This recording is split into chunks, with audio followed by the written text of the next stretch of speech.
오늘도 언제나 우리와 함께 하시는 하나님을 경험하는 우리 한 사람 한 사람 되길 간절히 소원합니다. 지난 시간에 이어서 계속 말씀을 좀 전하는데요. 우리가 사는 이 세상은 정말 원하는 대로 살고 싶은데 그렇지 못하죠. 참 원하는 대로 되면 얼마나 좋을까요? 물론 정말 간절히 바라고 소원하는 일들은 어느 정도는 이루어지는 것 같습니다. 근데 우리가 잘 알고 있는 것처럼 우리가 원하는 모든 것들은 100% 다 이루어지지 못합니다. 내가 마음먹은 대로, 내가 소원한 대로 다 이루어지지 않죠. 그러면 얼마나 좋을까요? 그런데 그런 일들, 정말 내 마음의 소원대로 되는 일들은 잘 일어나지 않습니다. 만약 내가 내 마음의 소원대로 이 모든 일들이 다 이루어진다면, 정말 걱정 근심 없는 세상이라면 우리는 저 천국을 바라볼 필요가 없겠죠. 이 세상에서 어느 정도의 걱정과 근심이 있고요, 고난도 있고 소망도 없고 그렇기 때문에 아마도 저 천국을 바라보는 것이 아닐까 생각이 됩니다. 그렇지만 우리가 원하는 대로 다 이루어지는 것은 아니지만 그래도 우리에게는 소원하는 내일이 있습니다. 많은 어려움이 있고요, 걱정이 있고요, 그럼에도 불구하고 우리는 내일을 기대하면서 살아간다는 것이죠. 인생을 그래도 오랜 시간 동안 살아오신 우리 장로님들, 권사님들은 보시면은 아마 인생의 그 경륜이 쌓여있는 그 모습들을 좀 보게 됩니다. 인생은 내 뜻대로 아니야, 뜻대로 되는 것이 아니야 라고 이렇게 말씀해 주시는 것 같습니다. 경험으로 말씀해 주시는 것이죠. 그런데 아직 이렇게 새파랗게 젊은 대학부나 우리 중고등부 학생들은 마음만 먹으면 다 잘 될 것이라고 이렇게 생각을 하는 것 같습니다. 그래서 우리가 종종 저지른 그 실수는 내 삶을 내가 어느 정도 통제할 수 있다라고 생각하는 것이죠. 그런 착각 속에서 살아간다는 것이죠. 이것을 조금 전문적인 용어로 통제 욕구라고 합니다. 내 힘과 내 능력으로 내 삶을 어느 정도 통제할 수 있다라고 말하는 거죠. 그런데 하루하루 살아가면서 점점 그럴 수 없게 된다는 것을 깨닫게 되죠. 하나님께서 그렇게 깨닫게 하시는 것 같습니다. 하나님께서 우리에게 이렇게 말씀하시는 것 같아요. 인생은 너의 힘만으로 살아가는 것이 아니야. 인생을 주관하는 내가 이끌어가는 것이야. 하나님이 이렇게 말씀하시는 것 같다는 거죠. 그래서일까요? 우리는 언제 이 세상에 태어날지 우리 스스로 통제할 수가 없습니다. 그래서 우리는 지금 2016년도에 살고 있는 것이죠. 또 우리는 어디에서 태어날지 통제할 수 없습니다.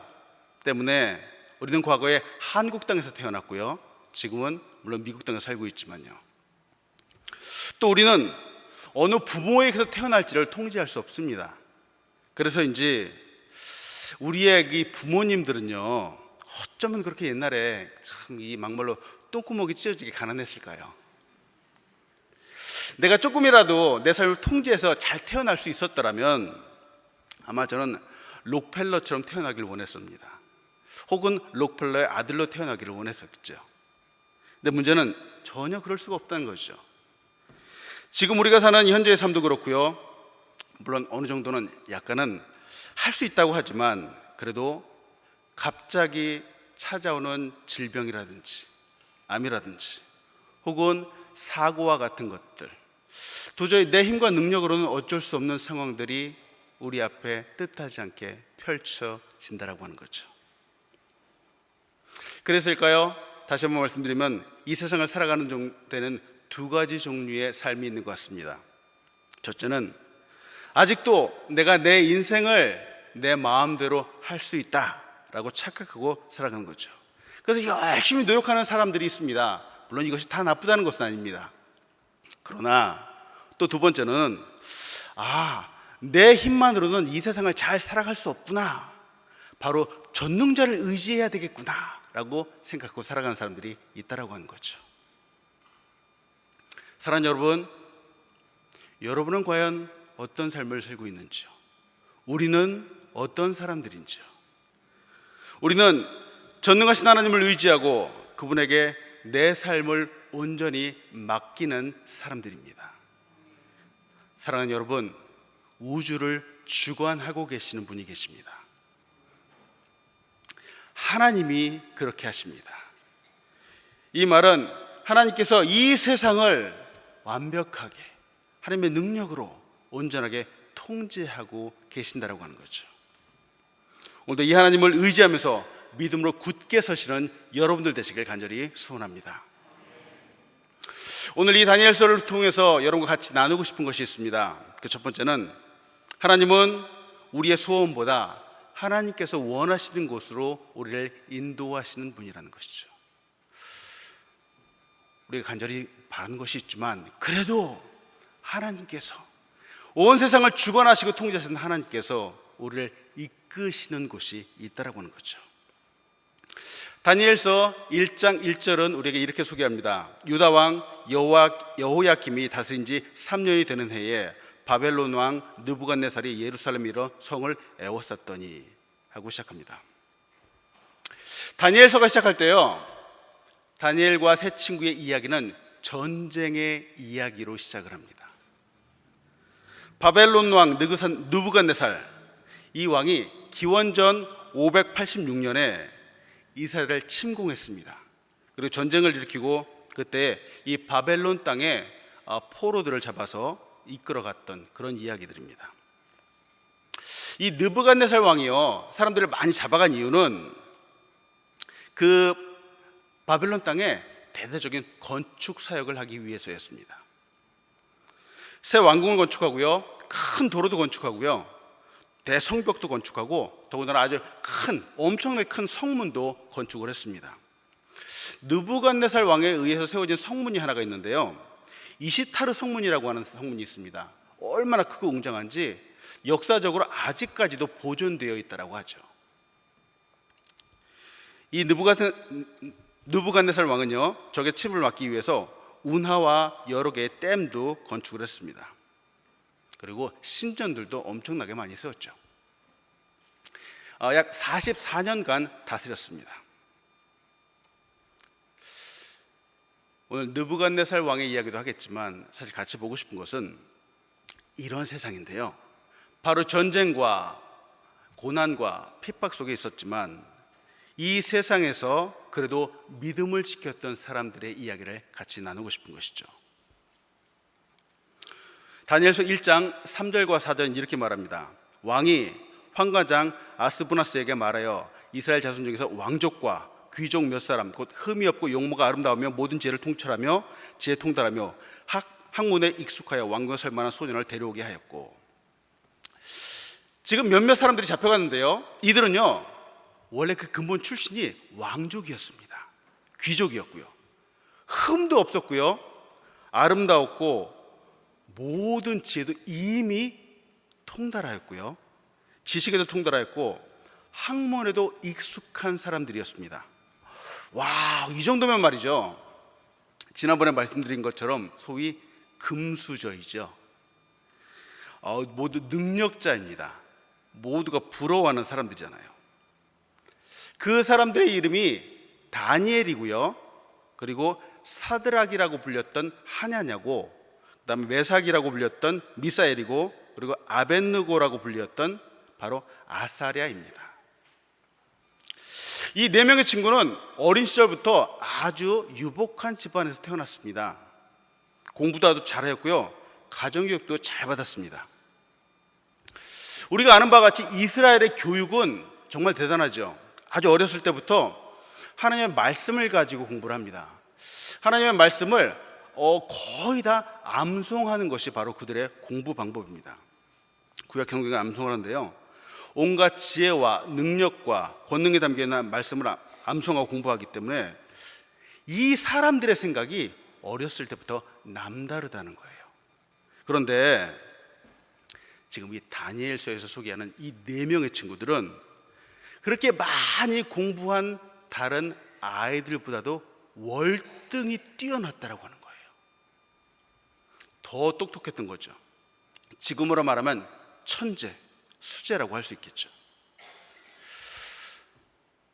근데요, 이렇게 똑똑한 사람들인데, 이렇게 공부를 많이 했던 사람들인데, 이들 앞에 펼쳐졌던 전쟁의 상황이나 이들이 포로로 끌려가야 되는 상황들, 이 상황은 이들이 어떻게 통제할 수가 없었다라고 하는 거죠.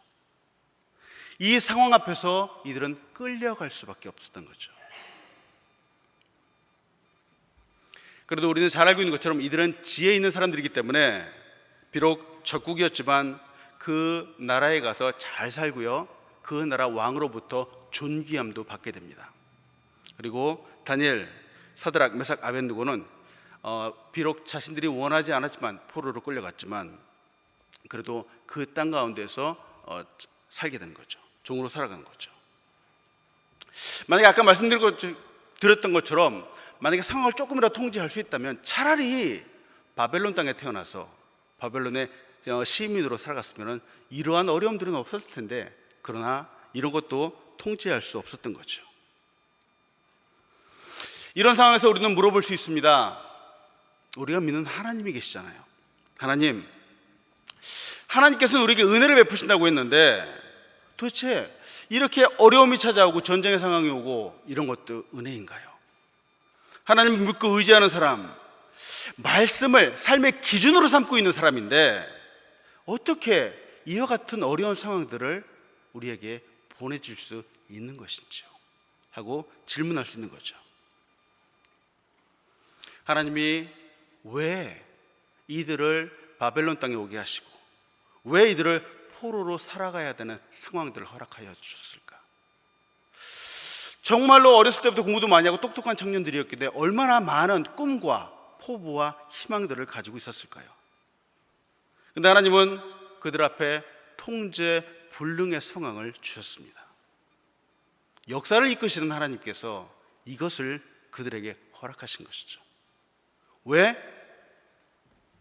하나님께서 원하시는 것이 있었기 때문에 그렇습니다. 원하시는 것이 있었기 때문에 그렇다는 거죠. 사랑하는 여러분, 내가 원하지 않는 곳에 있을 수 있습니다. 내가 원하지 않는 일이나 내가 원하지 않는 상황을 만날 수도 있습니다. 내가 통제할 수 없는 것들이 바로 내 앞에 다가올 수도 있다라고 하는 거죠. 그러나 이때 내 생각이 아니라 바로 하나님을 바라보시기 바랍니다. 내 앞에 있는 상황은 말씀드린 것처럼 분명히 하나님께서 어떤 뜻이 있어서 나에게 맡겨주신 상황이기 때문입니다. 사랑하는 여러분, 어려움 가운데 눈을 들어 하나님을 바라보시면서 하나님의 뜻을 구하시는 여러분들 되시길 간절히 소원합니다. 그래서 연이어서 두 번째로 같이 보고 싶은 것은요, 하나님은 이 상황에 굽히지 않는 믿음의 사람을 찾으시는 분이라는 거죠. 믿음의 사람. 하나님이 찾으시는 사람이 있습니다. 바로 참 예배자입니다. 참 예배자는요, 오직 하나님만 예배하는 사람입니다. 하나님만 예배하는 사람은요, 상황에 흔들리지 않는 굳건한 믿음의 사람입니다. 4명의 친구가 바벨론 땅에 온 지 꽤 오랜 시간이 흘렀습니다. 이제는 제법 시간도 지나고 바벨론이란 땅에 잘 적응해서 이제 좀 살까 했습니다. 근데 문제는 또 다른 통제 불능의 상황이 이들에게 찾아왔다라고 하는 것이죠. 세상에 산 넘어 산이라고 하는 말이 있습니다. 엄청난 시련이 와서 억지로 그래도 간신히 극복했나 싶었는데 또 다른 산이 오는 것이죠. 지금의 이 상황은 과거와 조금 다릅니다. 지금의 이 상황은 자칫 잘못했다간 목숨을 빼앗길 수 있는 상황입니다. 다니엘서 3장 1절은 상황을 이렇게 얘기를 합니다. 느부갓네살 왕이 금으로 신상을 만들었으니 높이는 60규빗이요 너비는 6규빗이라 그것을 바벨론 지방의 두라 평지에 세웠더라. 60규빗은요 대략 높이가 30m 정도 됩니다. 이때 당시에 30m 정도의 우상을 건축했다라고 하는 것은 보통 기술이 아니죠. 원수가 탔던 적국의 느부갓네살 왕이 온 나라 백성에게 명령을 합니다. 순금으로 우상을 만들었고요. 그리고 그것도 모자라서 아주 큰 오케스트라를 구성을 했습니다. 그리고 명령을 합니다. 일정한 시간이 될 건데 이 오케스트라가 큰 음악을 연주할 것이다.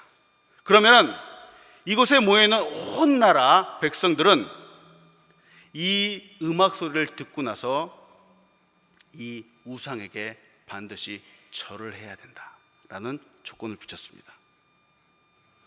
만약에 이 음악 소리를 듣고도 절을 하지 않는 것, 아니요, 결코 그럴 수가 없습니다. 왜냐하면 절을 하지 않는 사람이 누구인가 그것만을 관찰하는 사복 경찰이 숨어 있었기 때문이죠. 그들은 절하지 않는 사람을 꼬집어내어서 벌을 주기로 임명된 사람들이었습니다.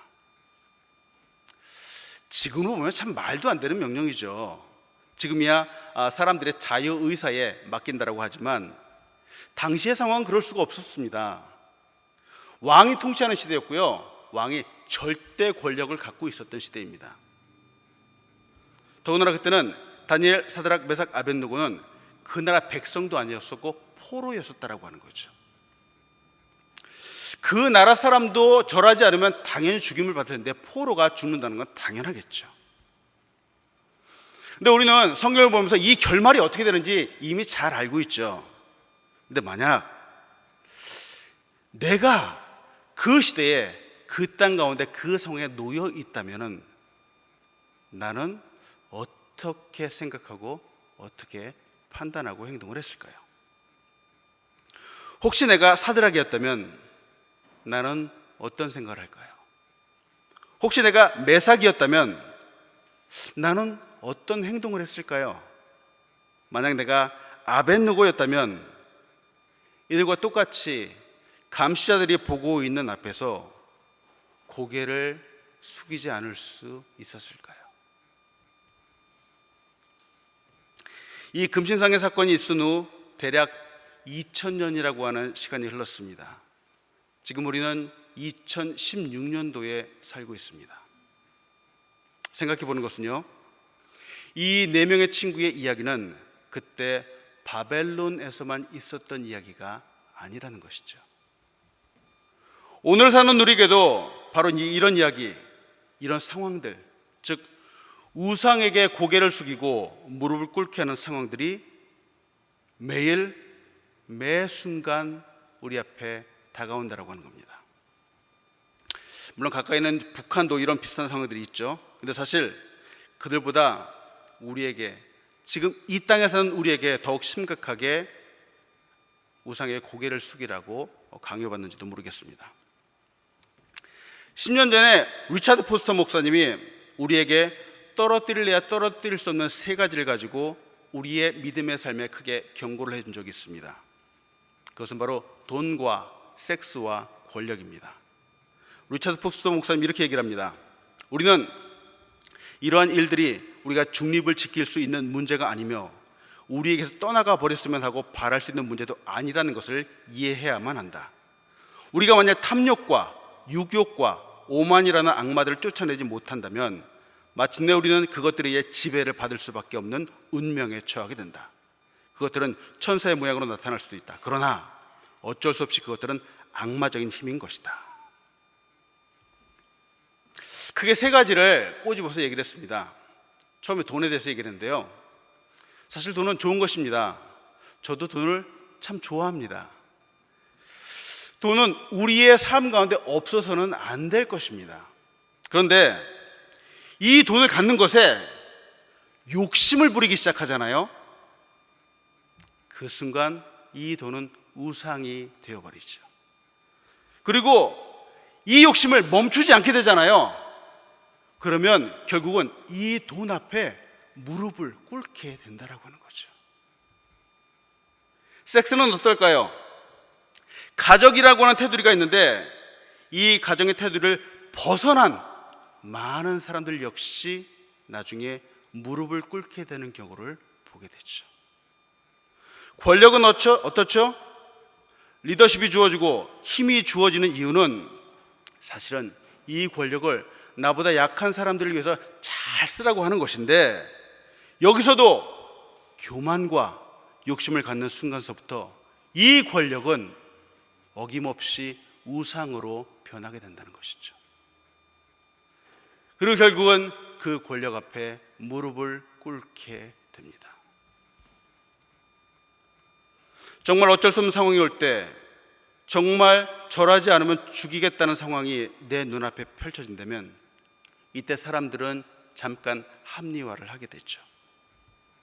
겉으로는 그냥 절하는 척 하는 거야, 진짜 내 속마음은 그게 아닌데 뭐, 하고 잠깐 절할 수도 있는 거죠. 바벨론 포로 이후 지금 수천 년이 지났습니다. 지금 우리가 사는 이 세상, 우리 사회는 어떨까요? 내 눈앞에 보이는 금신상은 없습니다. 당장 내 목숨을 죽이겠다고 위협하는 것도 없는 것 같아 보이지만, 우리가 사는 이 세상에는 사실은 이와 비슷한 상황들이 너무너무 많다라고 하는 거죠. 우리의 대적인 사탄 마귀는 그때나 지금이나 온갖 수단과 방법을 가리지 않고 우리 믿음의 사람들을 미혹하려고 노력합니다. 저는 이 사탄 마귀를 정말 싫어합니다. 그런데 그의 지칠 줄 모르는 열정은 정말 대단하다는 것이죠. 이런 세상에서 우리는 흔들리지 않는 정확한 믿음의 기준을 가지고 살아야 됩니다. 그렇지 않으면 적절하게 타협할 수밖에 없다고 하는 거죠. 사랑하는 여러분 직장 생활을 합니다. 그런데 어느 날 사장님이 부르는 겁니다. 김대리, 일로 좀 와, 그러는 거죠. 그러면서 중대한 얘기를 합니다. 김대리, 이건 우리 회사에 사활이 걸린 아주 중대한 문제야. 이 일은 법을 크게 어기는 것은 아니야. 그런데 이 위기를 잘 넘기면 우리 회사가 조금 더 튼튼해질 거야, 하고 생각지도 못한 일을 시키는 것이죠. 분명히 잘못된 일입니다. 비윤리적이고 비도덕적인 일입니다. 그런데 이 일을 부탁하는 사람은 사장님입니다. 하지 말아야 한다는 것을 아는데 만약 하지 않았다가는 회사를 잘리게 됩니다. 이럴 경우 과연 어떻게 해야 하는 것이죠. 지금 경제가 어렵습니다. 직장을 구하는 것이 하늘의 별 따기보다 어렵다라고 합니다. 그래서인지 젊은 사람들은요, 하나님보다 실직, 직장을 잃어버리는 것을 더 두려워하는 것 같기도 합니다. 그래서 사람들은 결단하죠. 하나님께는 조금 있다가 용서를 좀 구하고, 지금은 위기 상황이니까 하나님도 이해하시고 눈 감아주실 거야 하고 슬쩍 넘어가기도 한다는 거죠. 금신상 앞에 절하는 것을 선택할 수 있다라고 하는 겁니다. 세상은요, 매일같이 하나님 외에 다른 것들에 절하라고 우리를 미혹한다는 것이죠. 상황이 절박해 보입니다. 그래서 절하고 나면 내 인생을 어느 정도는 약간 통제할 수 있을 거라고 생각하지만, 얼마든지 돌이킬 수 있다고 생각하지만, 그러나 혼자만의 생각이고 착각이라는 것이죠. 지금 바벨론에도 금신상이 세워졌습니다. 아주 큰 오케스트라도 구성되어 있습니다. 드디어 왕이 그 날을, 그 기간을 선포하고 절해야 되는 날이 되었습니다. 온 나라에 음악이 울려 퍼지기 시작을 합니다. 바벨론에 살던, 그 땅에 모였던 모든 사람들은 그 음악 소리를 듣고 바로 그 금신상 앞에 무릎을 꿇고 절하기 시작을 합니다. 머리를 땅에 대었습니다. 그 나라의 그 시간에 금신상을 향하여 모두가 엎드렸습니다. 절을 합니다. 이때 비밀경찰이 주변을 둘러보고 있습니다. 비밀경찰은 절하지 않는 사람들을 너무 쉽게 발견하는 것이죠. 그 시간에 땅에 엎드려지지 않은 사람들은 딱 세 사람뿐이었기 때문입니다. 사드락과 메삭과 아벳느고였습니다. 그들은 절하지 않았죠. 그들은 절하는 것은 고사하고 고개마저 숙이지 않았고요, 오히려 고개를 뻣뻣이 들고 하늘을 바라보고 있었습니다. 과연 이들이 어떤 마음이었을까요? 아무리 믿음이 담대한 사람이라도 온 나라 백성이 다 엎드려 있는데 단지 세 사람. 다니엘도 있었을 텐데요. 다니엘은 지금 성경에 나오지 않았습니다. 저는 다니엘이 혹시 출장을 가지 않았나 이렇게 좀 생각을 합니다. 여튼 세 사람만 있었습니다. 뻣뻣이 서 있으니 여간 부담스럽지 않았을 것입니다. 사랑하는 여러분, 세상은 믿음의 사람들을 시험합니다. 세상은 믿음의 사람들을 그냥 내버려 두지 않습니다. 그들은 우리를 참소하고 회방하고 못 살게 구는 것이죠. 바로 이것이 사탄의 전략이라는 겁니다. 우리가 믿음을 갖고 이 세상을 살아간다는 것은 결코 쉬운 일이 아니죠. 더군다나 그 믿음의 대상이 하나님이다, 이것을 고백하고 살아간다는 것은 정말 어렵고 힘든 일이라는 것이죠. 믿음의 길에는요, 뜻하지 않는 상황들을 만나게 되죠. 우리가 하나님을 믿고 가는 길, 신앙의 길, 믿음의 길은 탄탄대로가 아닙니다. 사실은 이 길에는 매 순간마다 우리를 미혹하고 우리를 유혹하고 넘어뜨리려고 하는 난관들이 곳곳에 도사리고 있는 길이 바로 믿음의 길이라는 것이죠. 이 세 친구의 상황은 그야말로 하늘의 날벼락과도 같았습니다. 사실 예상하지 못했던 것이죠. 포로로 살아간다는 것만도 쉽지 않았을 텐데 이제는 금신상까지 등장했다는 것이죠. 이 상황을 누구나 맞닥뜨리게 되면 그 믿음이 흔들릴 수 있다는 겁니다. 당황하게 된다는 거죠. 바로 사탄이 이와 같은 전략들을 쓴다는 것이죠. 하나님은 이 사탄을 향해서 바로 거짓의 아비이다 라고 말합니다.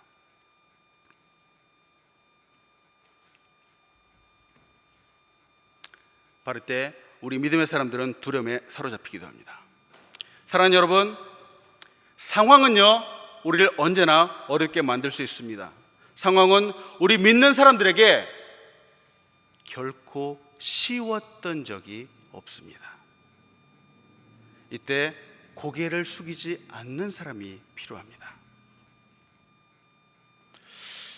우상 앞에 고개를 숙인다는 것이요, 우상 앞에 절을 한다는 것이요, 사실은 내가 믿음이 없어서 상황이 너무 힘들어서 그럴 수 있다고 생각할 수 있습니다. 얼마 전에도 있었지만요, 간혹 총을 들이대면서 너는 하나님을 믿느냐, 예수를 믿느냐 하고 이렇게 위협하는 사람들이 있었습니다. 근데 그럴 때 그렇다라고 대답을 하면은 바로 그 자리에서 총을 맞고 죽어갔던 사람들도 있었습니다. 지금도 선교지에서 벌어지고 있는 상황이죠. 사랑하는 여러분, 어떤 극한 상황이 나에게 올 수 있죠. 우리의 믿음이 흔들릴 만한 상황이 오는 것이죠. 이때 누구나 당황합니다. 믿음이 흔들리죠. 이때 사탄은 믿느냐 믿지 않느냐를 가지고 결정하라고 합니다. 그런데요, 말씀드리고 싶은 것은 어떤 상황에서 내가 믿는가 믿지 않는다는 것은 개인의 믿음의 차이일 수 있는데요, 누구는 믿음이 너무 좋아서 무릎 꿇지 않고요, 누구는 믿음이 너무 약해서 무릎을 꿇는 것 같아 보이지만 사실은 그 뒤에 엄청난 의미가 숨어져 있습니다. 오늘 여러분이 이 부분을 말씀드리고 싶습니다. 사실 그 이면에는요, 믿음이 약해서 부인하는 것이 아니라 내가 믿는 여호와 하나님, 나의 하나님이 아무것도 아니라는 것을 드러내고 싶은 사탄의 전략이 숨어 있다는 것이죠. 사드락과 메삭과 아벳느고가 금신상에 절을 한다는 것은 그들의 믿음이 약하다는 것보다도 그들이 믿었던 하나님이 금신상보다 못한 존재이다라는 것을 인정하라는 것입니다. 그것을 사람들에게 보여주라고 하는 것이죠. 이것은 내 믿음의 차원이 아닙니다. 그것은 하나님의 이름을 떨어뜨리려고 하는 바로 사탄의 계략이라는 것이죠. 오늘날 돈, 섹스, 권력을 가지고 많은 사람들을 미혹합니다. 단지 내 믿음이 좋으냐, 나쁘냐, 신앙이 있느냐 없느냐가 아니라 내가 매일 섬기고 예배하는 하나님이 돈보다 못한 존재, 내가 매일 섬기는 하나님이 섹스보다 못하고 하나님이 권력 앞에 아무것도 아닌 존재라, 바로 이렇게 낮추고자 하는 것이 바로 사탄의 전략이라는 것이죠. 상황에 따라서 하나님을 헌신짝처럼 버릴 수 있게 되는 것들, 하나님이 아무것도 아니다 라고 하는 것들, 사실 그 이면에는 바로 이런 내용들이 숨어 있다고 하는 겁니다. 세상이 이것을 요구하는 것이고, 그래서 믿는 사람들을 계속해서 미혹하는 것이죠. 이 세 명의 친구들은 목숨을 걸었습니다. 왜? 그들이 믿었던 하나님은 목숨보다, 이 세상 그 무엇보다 더더욱 소중하고 높은 분이었기 때문이죠. 세상의 그 어느 것과 비교할 수 없는 높은 분이었기 때문에 그들은 목숨을 걸었습니다. 금신상과 도저히 비교조차 할 수 없는 분이죠. 천지만물을 창조하시고 주관하시는 하나님이기 때문에 이들은 이것을 부인할 수 없었기 때문에 그들은 무릎을 꿇지 않았던 것입니다. 비록 이 일로 인해 내가 풀무불에 들어간다고 하더라도 그들은 하나님의 영광, 하나님의 그 존귀, 하나님의 그 이름을 떨어뜨릴 수 없었던 것이죠. 사랑하는 여러분, 우리가 믿고 우리가 의지하는 하나님은 모든 것들보다, 만물보다 크신 하나님이라는 사실을 믿으시기 바랍니다. 요한복음 10장 29절은 우리가 이렇게 얘기합니다. 그들을 주신 내 아버지는 만물보다 크심에 아무도 아버지의 손에서 빼앗을 수 없느니라 하고 말하죠. 오늘 하루를 살아갈 때도 우리의 믿음을 요구하는 일, 우리의 믿음을 요구하는 상황들이 우리에게 생길지 모르겠습니다. 이때 만물보다 크신 하나님, 그리고 나는 하나님을 증거하고 이 땅에 하나님의 그 위대하심을 나타내는 사람이란 이 사실을 결코 잊지 마시기 바랍니다. 세상에 무릎 꿇지 않는 나의 모습을 통해 하나님의 이름을 높이시는 여러분들 한 사람 한 사람 되길 간절히 소원합니다. 세 번째로 같이 보고 싶은 것은, 하나님은 특별한 상황 속에 그 뜻을 두시는 분이라는 것이죠. 특별한 상황 속에 하나님의 뜻이 담겨져 있습니다. 어떤 만남도 우연이 아니라는 말이 있습니다. 마찬가지로 어떤 일들이 발생하고 진행될 때에도 그 속에 담겨있는 하나의 이유가 있다라고 하는 것이죠.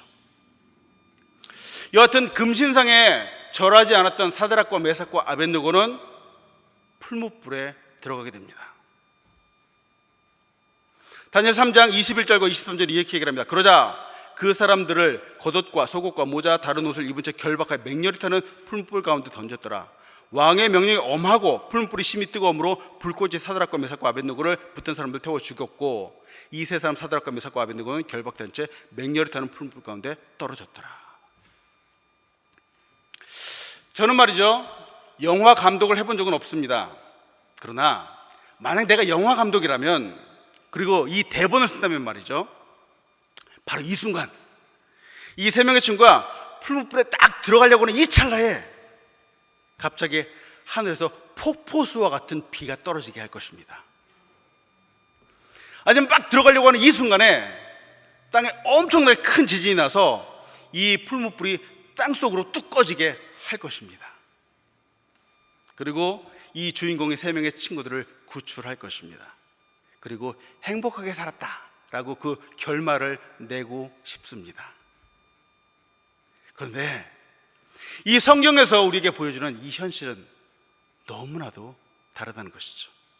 내 생각과 너무 다릅니다. 하늘로부터 떨어지는 폭포수 같은 비도 없었고요, 땅이 흔들려 깨지는 지진도 없었습니다. 느부갓네살 왕은 세 명의 친구의 고백을 듣고는 더욱더 분했습니다. 그래서 불의 온도를 평상시보다 7배나 더 뜨겁게 만들었습니다. 그리고 이 세 명의 친구는 그 풀무불 속에 떨어지게 되죠. 이상합니다.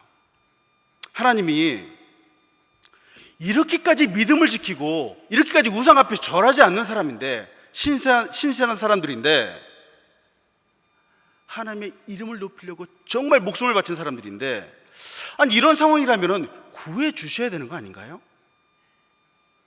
그 불구덩이 속에 들어가지 않도록 만들어 주셔야 되는 것이 아니냐는 거죠. 그런데 그들이 이 불 속에 들어가기까지 기적과 같은 일들은 일어나지 않았습니다. 혹시 우리의 상황은 어떤가요? 잘못된 일들이 있습니다. 시간이 지나면 해결될 것 같아 보이는 나의 문제가 있습니다.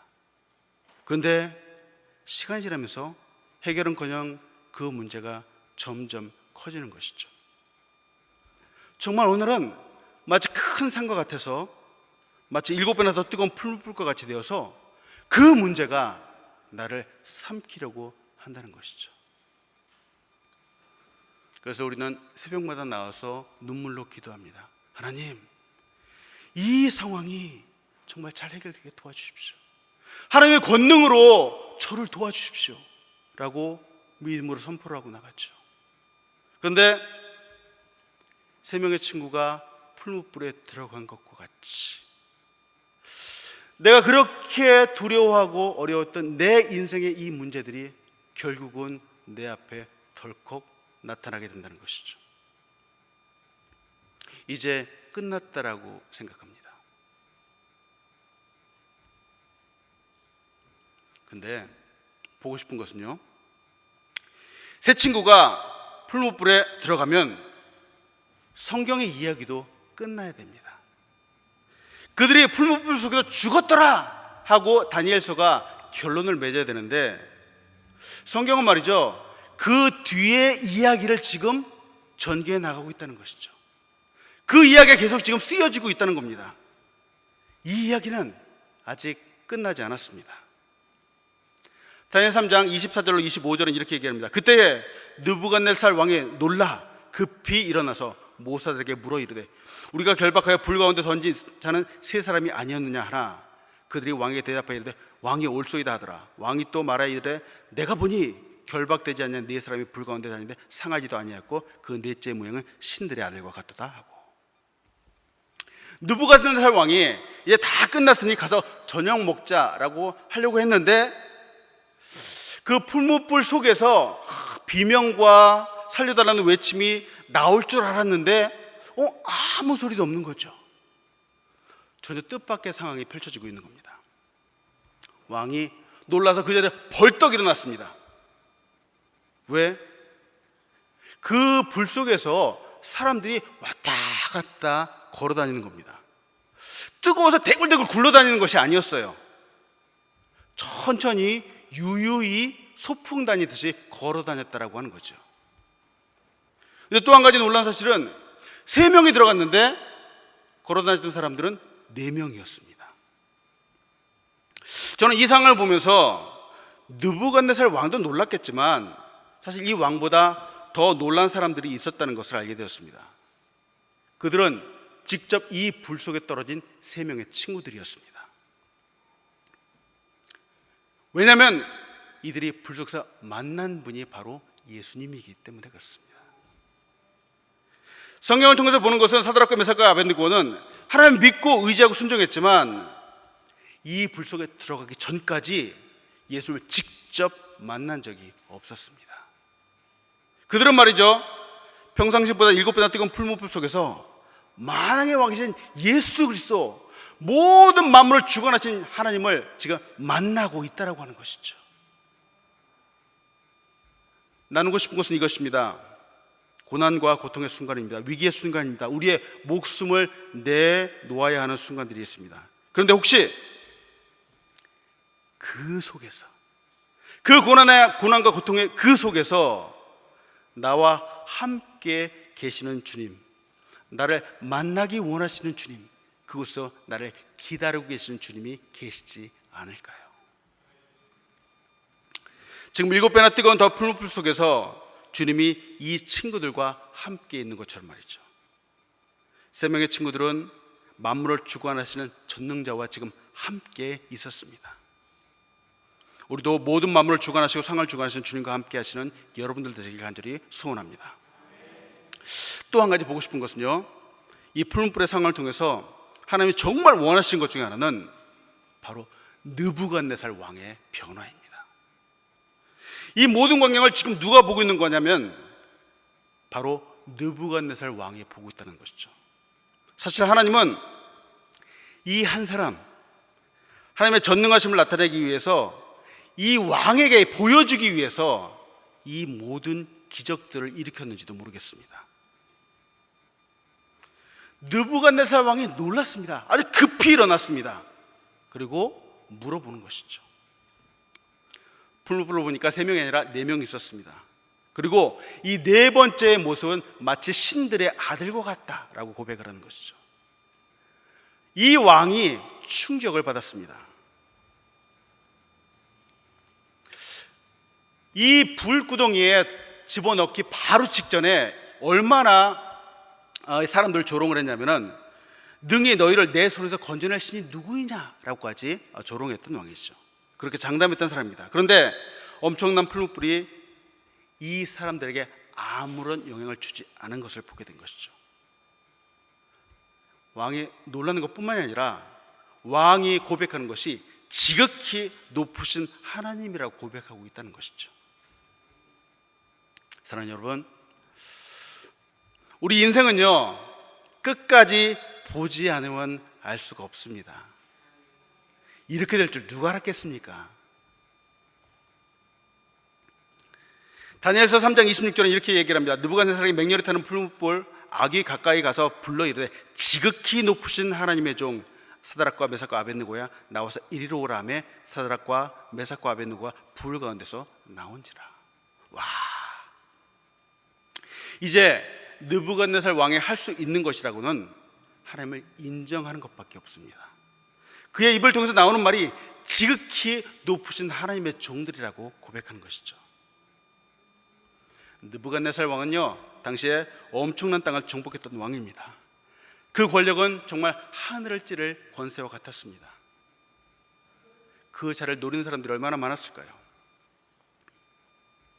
그런데 하나님께서 이 왕이 구원받기를 원하셨던 것이죠. 그래서 엄청나게 악몽도 꾸게 하시고 또 다니엘을 보내시고 3명의 친구들도 만나게 하신 것입니다.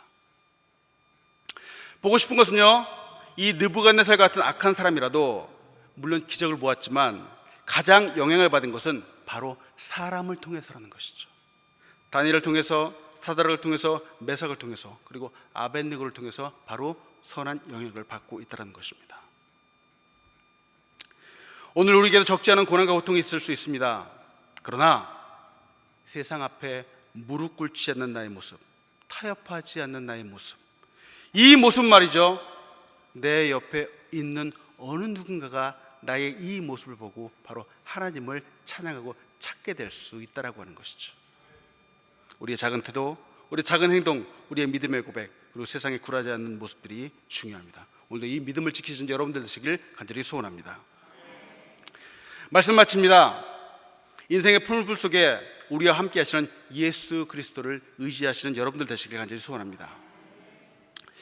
참 이상한 것은요, 온 세상을 전능하심으로 주관하신 하나님께서 우리와 함께 하시는데요, 우리 함께 하신다고 말씀하는데요, 이상한 것은 우리가 때때로 물 가운데 가기도 하고 때때로 불 가운데 가야 되는 이 상황들을 하나님은 그냥 내버려 두신다라고 하는 거죠. 이사야서 43장 2절은 우리가 이렇게 도전합니다. 내가 물 가운데로 지날 때에 내가 너와 함께 할 것이라. 강을 건널 때에 물이 너를 침몰하지 못할 것이며 내가 불 가운데로 지날 때 타지도 아니할 것이요 불꽃이 너를 사르지도 못하리니. 우리 이거 다 같이 한번 좀 읽어보면 좋겠어요. 시작. 내가 물 가운데로 지날 때에 내가 너와 함께 할 것이라. 강을 건널 때에 물이 너를 침몰하지 못할 것이며 내가 불 가운데로 지날 때에 타지도 아니할 것이요 불꽃이 너를 사르지도 못하리니. 아멘.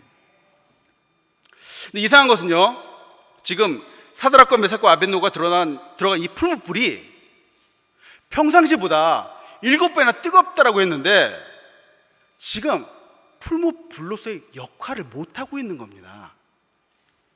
이 풀무불이 사람들을 태우고 있지 못하다고 하는 거죠. 이 속에 들어간 이들은 전혀 그을림도 머리털 하나 다치지 않았다라고 하는 거죠. 왜일까요? 그 옆에 있던 이들을 잡았던 병사들은 다 탔는데 이들은 털끝 하나 다치지 않았다라고 하는 거죠. 평상시보다 7배나 뜨거운데. 이는요, 세상의 주인이시고 만물의 주인이신 예수님이, 불을 통제하신 예수님이 바로 그 속에 함께 계셨기 때문이라는 거죠. 베드로가 무리를 걸었습니다. 원래 사람은 물을 헤엄치는 것이 걷는 것이 아닙니다. 그런데 베드로가 걸었습니다. 어떻게 이게 가능하죠? 바로 그곳에 물을 주관하시는 예수님이 함께 계셨기 때문이라는 거죠. 내가 믿음이 좋아서 불에 안 타고 내가 믿음이 좋아서 무리를 걸은 것이 아니라 만물을 주관하시는 예수님이 바로 그곳에 함께 계셨기 때문에 그러한 기적들이 나타났다라고 하는 것이죠. 옛날에는요, 이 성경 구절을 보면서 물 가운데로 간다, 불 가운데로 간다는 것만 보였는데 다시 보다 보니까 바로 어떤 순간에도 나와 함께 하시는 예수님이 계시다라는 사실을 다시 한번 보게 되었습니다. 삶의 어떤 순간에도 나와 함께 하시는 예수님이 계십니다. 비록 그것이 물 가운데가 될지라도, 그것이 불 가운데가 될지라도 바로 그곳에 하나님이 함께 하신다라는 사실을 보게 된 것이죠. 사랑하는 여러분, 때때로 우리가 이것저것 몸이 아프기도 합니다. 때때로 큰 수술을 해야 되는 상황들을 겪게 되기도 합니다. 오지 않았으면 좋겠는데 이런 상황들이 때때로 오게 된다는 것이죠. 그런데 물 속에서도 불 속에서 함께 계셨던 하나님, 이 세 친구의 풀무불에 함께 계셨던 예수님이 우리의 수술의 순간에도 함께 계신다는 사실을 믿으시기 바랍니다. 사드락과 메삭과 아벳느고는 이 불 속에 들어가기 전까지는 예수님을 보지 못했습니다. 만나본 적도 없습니다.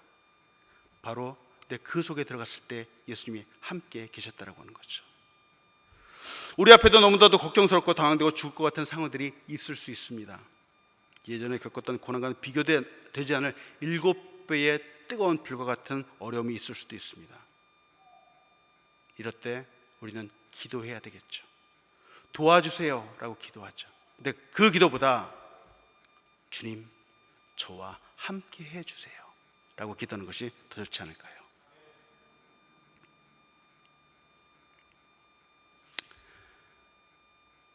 예수님은 지금도 불 속에 계십니다. 왜? 불 가운데 고난 속에 빠지는 믿음의 사람들과 함께 하시기 위해서입니다. 혹시 어려움 가운데 있는지요? 그것을 기다리고 그곳에서 우리와 동행하기 원하시는 주님을 의지해서 승리하시는 여러분 되시길 간절히 축원합니다. 기도하겠습니다. 하나님 감사합니다. 오늘도 우리에게 하나님의 귀한 말씀을 주시고 이 세상 가운데 믿음으로 살아갈 수 있는 믿음을 주셔서 감사드립니다. 때때로 우리의 삶이 어렵고 힘들더라도 하나님 믿음을 저버리지 않게 하시고 오직 우리에게 힘과 능력을 주시고 우리를 만나주시고 우리와 동행하시는 예수님을 만나서 믿음으로 승리하는 우리 귀한 사람들 될 수 있도록 축복하여 주시옵소서. 감사합니다. 사랑합니다. 예수님의 이름으로 기도합니다. 아멘.